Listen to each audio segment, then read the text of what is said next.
بسم اللہ الرحمن الرحیم۔ السلام علیکم ورحمۃ اللہ وبرکاتہ۔ میں ہوں آپ کا معالج ڈاکٹر محمد آصف یونس۔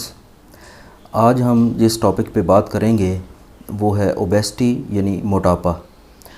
ہم اس میں موٹاپے کا معیار یا گریڈ چیک کرنے کے لیے کون سا پیرامیٹر یا کون سے پیرامیٹر استعمال کیے جاتے ہیں اس کے اوپر بات کریں گے، اور موٹاپے کی وجہ سے ہونے والے نقصانات یا موٹاپے کی وجہ سے جسم میں ہونے والی تبدیلیاں یا ایسی بیماریاں جو موٹاپے سے متعلقہ ہیں ان کے اوپر ہم بات کریں گے۔ سب سے پہلے ہم بات کریں گے کہ موٹاپے کا گریڈ یا معیار کس طرح سے چیک کیا جا سکتا ہے۔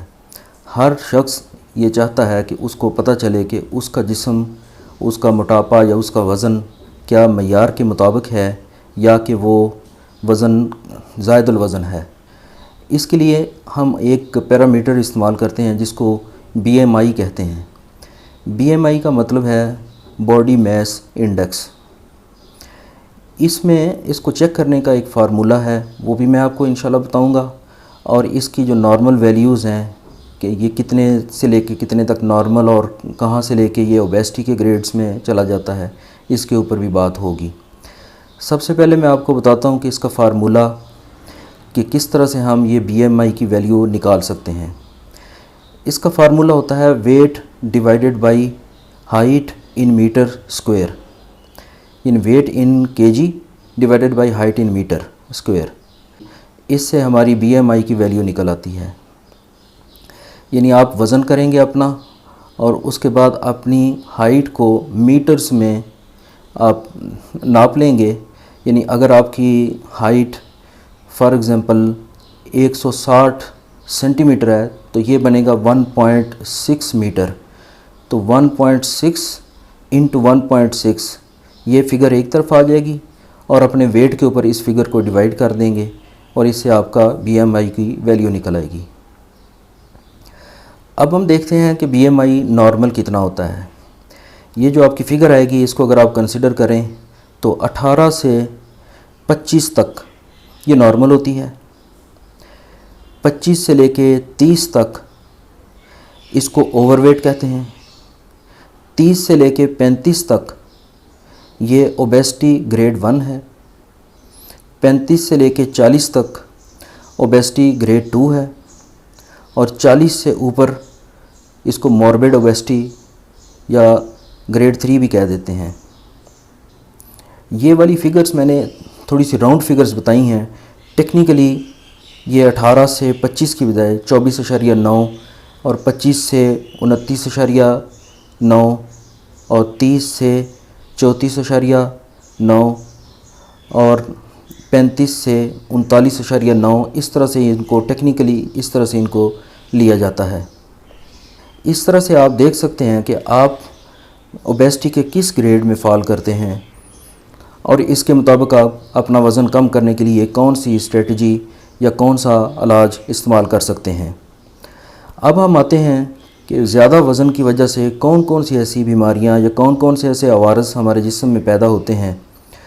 ان میں سب سے پہلے ہم بات کرتے ہیں کہ اگر آپ کا وزن زیادہ ہے تو آپ کو بلڈ پریشر ہونے کے چانسز بہت زیادہ ہیں، کیونکہ جسم میں ایسی کثافتیں جمع ہو جاتی ہیں جس کی وجہ سے بلڈ پریشر کو کنٹرول کرنے والا نظام وہ صحیح طریقے سے کام نہیں کرتا، جس کی وجہ سے بلڈ پریشر ہائی ہونا شروع ہو جاتا ہے، اور اس کے پھر الگ سے عوارض ہیں۔ اس سے آپ کے گردے متاثر ہوتے ہیں، اس سے فالج ہو سکتا ہے، نظر کمزور ہو جاتی ہے، دل کے پٹھے جو ہیں وہ کمزور ہو جاتے ہیں، آہستہ آہستہ وہ سخت ہو جاتے ہیں۔ دوسرا مسئلہ جو اس سے پیدا ہوتا ہے اس میں کولیسٹرول زیادہ ہونا ہے۔ کولیسٹرول خاص طور پر برا کولیسٹرول جس کو ایل ڈی ایل یا لو ڈینسٹی لیپوپروٹینز کہتے ہیں، یہ ایسا کولیسٹرول ہوتا ہے جو دل کی نالیاں بند کرتا ہے۔ ٹرائیگلیسرائڈز یہ بھی ایک فیٹس کی ایسی قسم ہے۔ کولیسٹرول کی مختلف فارمز ہوتی ہیں، جیسا کہ کولیسٹرول ہے، ٹرائیگلیسرائڈ ہے، ایل ڈی ایل ہے، ایچ ڈی ایل ہے۔ اس کے علاوہ زائد الوزن شخص میں جو بیماریاں پیدا ہو سکتی ہیں اس میں ایک بہت ہی موذی مرض شوگر کا ہے، یعنی ٹائپ 2 ڈائبٹیز میلائٹس ہونے کے چانسز موٹاپے میں زیادہ ہوتے ہیں۔ ایسے لوگوں میں انسولین کی مقدار کم ہو سکتی ہے، اور انسولین نے جہاں جا کے ایکٹ کرنا ہوتا ہے، جو انسولین ریسیپٹرز ہوتے ہیں ان کی سینسٹیوٹی بھی کم ہو جاتی ہے، جس کی وجہ سے ٹائپ 2 ڈائبٹیز میلائٹس یعنی شوگر کے ہونے کے چانسز بہت بڑھ جاتے ہیں۔ شوگر کے پھر اپنے عوارض ہیں، وہ بھی مختلف جسم کے مختلف اعضاء کو بری طرح متاثر کرتی ہے اور آہستہ آہستہ ہماری صحت خراب ہونا شروع ہو جاتی ہے۔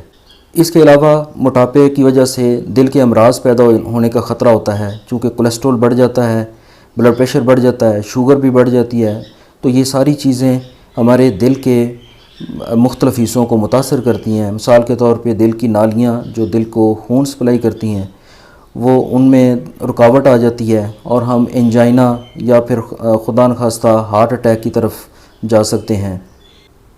اس کے علاوہ اور بہت سارے عوارض ہیں۔ مثال کے طور پہ موٹاپے کا شکار شخص آسانی سے فالج کا شکار ہو سکتا ہے۔ موٹاپے کی وجہ سے پتے کے امراض جیسا کہ پتے میں پتھری کا پیدا ہونا، اس کے چانسز زیادہ بڑھ جاتے ہیں۔ ایسے افراد میں چونکہ سکریشنز کی موومنٹ اچھے طریقے سے نہیں ہو رہی ہوتی، تو کولیسٹرول کے جمنے کی وجہ سے ہمارے پتے میں پتے کی پتھریاں یا سوزش پیدا ہونے کے چانسز عام شخص کی نسبت زیادہ بڑھ جاتے ہیں۔ اس کے علاوہ ایک مسئلہ جس کو ہم کہتے ہیں جرڈ کا مطلب ہے گیسٹرو ایسوفیجیل ریفلکس ڈیزیز۔ خوراک کی نالی جو ہمارے حلق سے لے کر معدے کی طرف جاتی ہے، معدے کے اینڈ پہ وہاں پہ ایک سفنکٹر ہوتا ہے جو اس کو ہر وقت بند رکھتا ہے، لیکن موٹاپے کا شکار جو افراد ہوتے ہیں ان میں معدے میں خوراک اس سفنکٹر کے اوپر پریشر ڈال کے تو وہ اس نالی میں جو ایسوفیگس ہے اس میں آتی رہتی ہے، وہ مسلسل ہمارے سینے میں جلن کا احساس پیدا کرتی ہے، اور اس کی وجہ سے اگر یہی کنڈیشن مستقل رہے تو خدا نخواستہ ایسوفیگس کا کینسر ہونے کا خطرہ بھی بڑھ جاتا ہے۔ اس کے علاوہ موٹاپے کا شکار شخص ان میں جوڑوں کے مسائل بہت زیادہ ہوتے ہیں، خاص طور پہ وزن زیادہ ہونے کی وجہ سے گھٹنوں کا درد، چونکہ گھٹنوں میں وزن زیادہ ہونے کی وجہ سے اس کی جو مرکنی ہڈی کارٹیلیج اس کے اوپر آسانی سے وہ ڈیمیج ہو جاتی ہے، جس کی وجہ سے اوسٹیو آرتھرائٹس کا مرض ان ایسے افراد کو ہونے کے چانسز دوسرے افراد کی نسبت بہت زیادہ ہو جاتے ہیں۔ موٹاپے کا شکار شخص ان میں ایک خاص قسم کی ایک مرض ہوتی ہے جس کو سلیپ ایپنیا کہتے ہیں۔ سوتے میں ان کا سانس بند ہو جاتا ہے، اور جب سانس بند ہونے کی وجہ سے کاربن ڈائی آکسائڈ کا لیول بڑھتا ہے تو یہ بہت ایک بے چینی سے ان کو اٹھنا پڑتا ہے، لیکن کبھی کبھی یہ کنڈیشن بڑی خطرناک صورتحال بھی اختیار کر جاتی ہے۔ اس کے علاوہ کینسر کی بہت سی اقسام ہیں جو موٹاپے کا شکار جو شخص ہے اس کو ہونے کی چانسز عام پرسن کی نسبت زیادہ ہوتے ہیں۔ موٹاپے کا شکار اشخاص جو ہیں ان میں ڈپریشن، انگزائٹی یا اس طرح کے نفسیاتی مسائل پیدا ہونے کے چانسز بہت زیادہ ہوتے ہیں۔ اب ہم بات کرتے ہیں کہ موٹاپے کو کنٹرول کیسے کیا جائے۔ اس میں دیکھنا یہ ہوگا کہ کچھ لوگوں کا فیملی ٹرینڈ ہوتا ہے، ان میں نسل در نسل موٹاپے کا ایک رجحان ہوتا ہے، جس کی وجہ سے ایسے لوگوں میں موٹاپے کو کم کرنے کے لیے سخت محنت کرنا پڑتی ہے، خاص طور پر اس کو مینٹین رکھنے کے لیے بہت زیادہ محنت کی ضرورت ہوتی ہے۔ لیکن اگر کچھ ایسے افراد ہیں جن میں یہ فیملی ٹرینڈ نہیں ہے، وہ اپنی لائف سٹائل چینج کر کے یا اپنے کھانے پینے کی عادات کو درست کر کے تھوڑی ایکسرسائز کر کے تو آپ موٹاپے کے اوپر قابو پا سکتے ہیں۔ اس کے لیے خاصی تفصیل درکار ہے، جو انشاءاللہ کسی اور ویڈیو میں اس کو پوری تفصیل کے ساتھ ڈسکس کیا جائے گا کہ موٹاپے سے نجات کیسے حاصل کریں۔ امید ہے آپ کو یہ ٹاپک پسند آیا ہوگا۔ اپنا خیال رکھیے گا۔ اللہ حافظ۔